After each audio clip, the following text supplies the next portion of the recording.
Salam damai Kristus untuk saudara sekalian. Sahabat GKI berjumpa kembali di dalam acara Sapaan Gembala GKI pada kesempatan hari ini. Nah, saudara-saudara, tema renungan kita pada saat ini adalah bertekun dalam kesetiaan. Mari bersama-sama kita berdoa.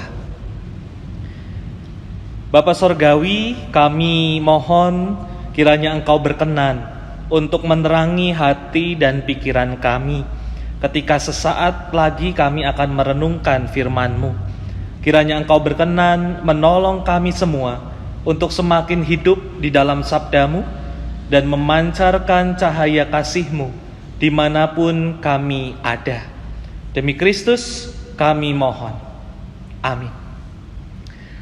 Nah, saudaraku yang terkasih, bacaan kita pada saat ini diambil dari Lukas pasal 19 ayatnya yang ke-16 hingga ayatnya yang ke-22 yang berkata demikian. Orang yang pertama datang dan berkata, "Tuan, mina tuan yang satu itu telah menghasilkan 10 mina." Katanya kepada orang itu, "Baik sekali perbuatanmu itu, hai hamba yang baik. Engkau telah setia dalam perkara kecil. Karena itu terimalah kekuasaan atas 10 kota." Datanglah yang kedua dan berkata, "Tuan, mina tuan telah menghasilkan 5 mina." Katanya kepada orang itu, "Dan engkau kuasailah 5 kota." Dan hamba yang ketiga datang dan berkata, "Tuan, inilah mina tuan. Aku telah menyimpannya dalam sapu tangan, sebab aku takut akan tuan. Karena tuan adalah manusia yang keras. Tuan mengambil apa yang tidak pernah Tuan taruh, dan Tuan menuai apa yang tidak Tuan tabur."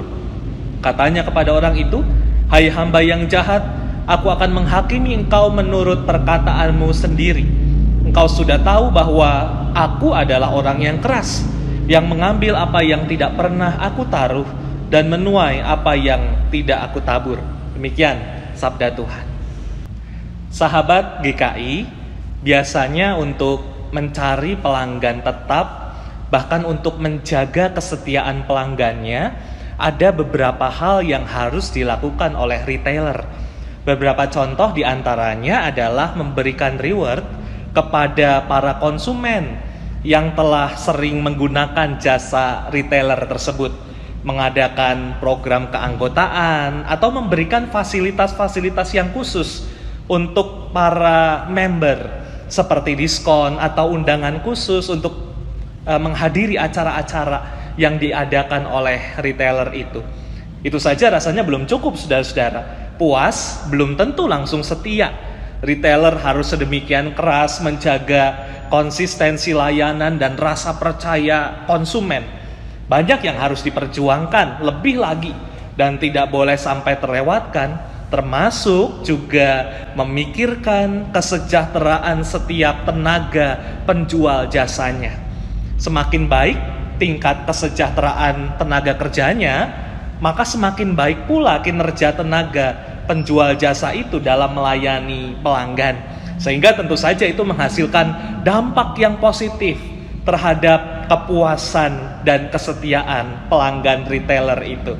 Sekalipun retailernya pindah tempat, saudara-saudara, kehadirannya akan selalu dirindukan, dikangeni, dan tentu saja konsumen akan tetap setia mencari dan kembali datang untuk berkunjung dan bertransaksi.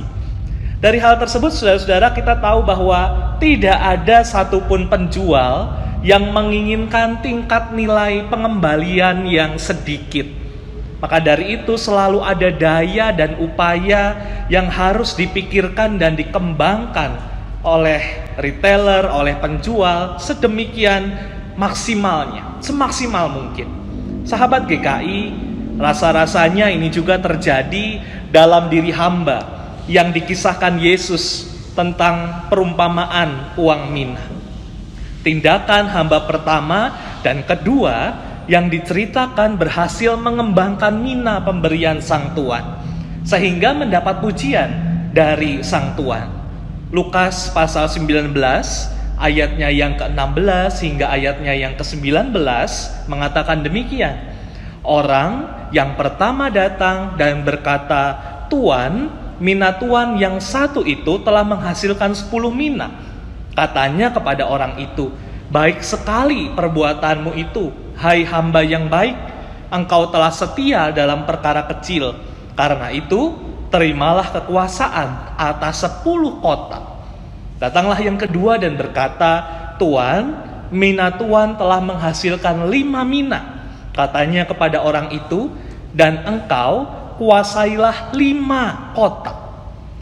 Saudaraku, sekilas kisah ini mirip dengan kisah perumpamaan tentang talenta di dalam Matius 25 ayatnya yang ke-14 hingga ayatnya yang ke-30. Namun tentu berbeda, karena dalam perumpamaan uang mina ini, masing-masing hamba diceritakan mendapatkan jumlah bagian yang sama. Tidak seperti dalam perumpamaan talenta, di mana para hamba menerima jumlah yang berbeda. Selain itu, nilai uang yang ditampilkan pada perumpamaan uang mina lebih kecil dibandingkan yang ditampilkan pada perumpamaan tentang talenta. 1 mina setara dengan 100 dirham. 1 dirham setara dengan upah seorang pekerja per hari pada masa itu. Sehingga 1 mina setara dengan upah pekerja selama 100 hari.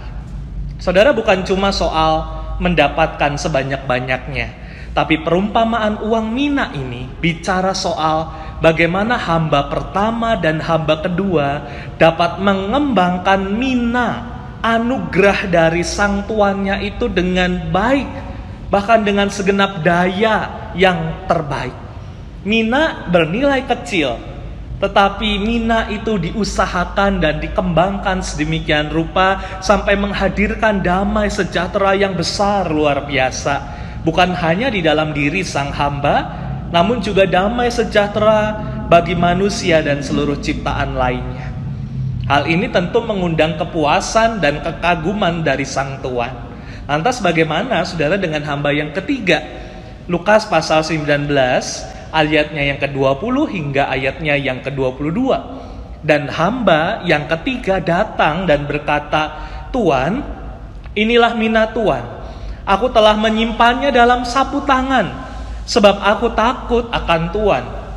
Karena tuan adalah manusia yang keras. Tuan mengambil apa yang tidak pernah tuan taruh, dan Tuhan menuai apa yang tidak Tuhan tabur." Katanya kepada orang itu, "Hai hamba yang jahat, aku akan menghakimi engkau menurut perkataanmu sendiri. Engkau sudah tahu bahwa aku adalah orang yang keras, yang mengambil apa yang tidak pernah aku taruh, dan menuai apa yang tidak aku tabur." Sahabat GKI, kita tahu bahwa hamba ketiga ini tidak melakukan tindakan yang berarti untuk mengembangkan mina yang dipercayakan sang tuan kepadanya. Sang hamba ini bagaikan seorang yang memilih bertahan dalam zona nyamannya, yang memilih bertahan dalam status quo. Rasanya ia tidak ingin ambil resiko dalam menjalankan bagian yang menjadi tugasnya. Saudara, melalui sikap hamba ketiga dan reaksi sang tuan kepada hamba ketiga ini, kita diajak untuk menyadari bahwa setiap aspek kehidupan tentu mengandung yang namanya resiko. Selalu ada rintangan, bahkan yang sewaktu-waktu rintangan, resiko itu bisa datang. Termasuk dalam upaya melakukan yang baik, bahkan yang terbaik bagi sang tuan. Tetapi saudara, menghindari kegagalan dengan tidak mengambil resiko justru adalah kegagalan yang terbesar di dalam kehidupan ini. Sahabat GKI, nampaknya kesetiaan pada sang tuanlah yang mampu menghalau segala ketakutan pada bayang-bayang resiko yang berkecamuk dalam pikiran. Bukankah ini juga yang ditampilkan dalam perumpamaan uang mina? Hamba pertama dan hamba kedua berhasil mengembangkan mina dari sang tuan berkat kesetiaan mereka yang sungguh pada sang tuan. Suatu kesetiaan yang inherent di dalam diri dan tidak digantungkan pada pasang surut kehidupan, pasang surut keadaan. Hamba yang setia selalu mengusahakan yang terbaik. Itukah saudara dan saya selama ini? Allah, Sang Tuhan, kesetiaannya besar, tidak habis-habis rahmat-Nya, selalu baru setiap pagi.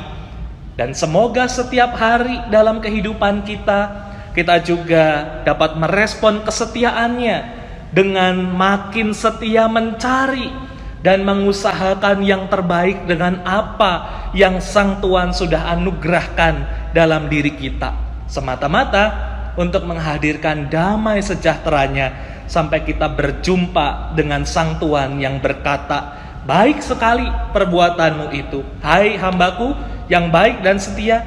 Engkau telah setia memikul tanggung jawab dalam perkara yang kecil. Aku akan memberikan kepadamu tanggung jawab dalam perkara yang besar.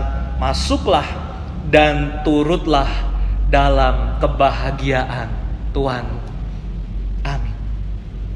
Marilah kita bersama-sama berdoa. Tuhan, kami mau memaknai kesetiaan-Mu yang besar itu dalam hidup kami dengan menjadi hamba yang terus setia, mengusahakan yang terbaik dari apa yang ada pada kami, memaksimalkan potensi kebaikan yang kami miliki untuk kehidupan sesama dan semesta seumur hidup kami. Kami mau terus bertekun di dalam kesetiaan kepada Tuhan. Di dalam nama Tuhan Yesus kami berdoa. Amin.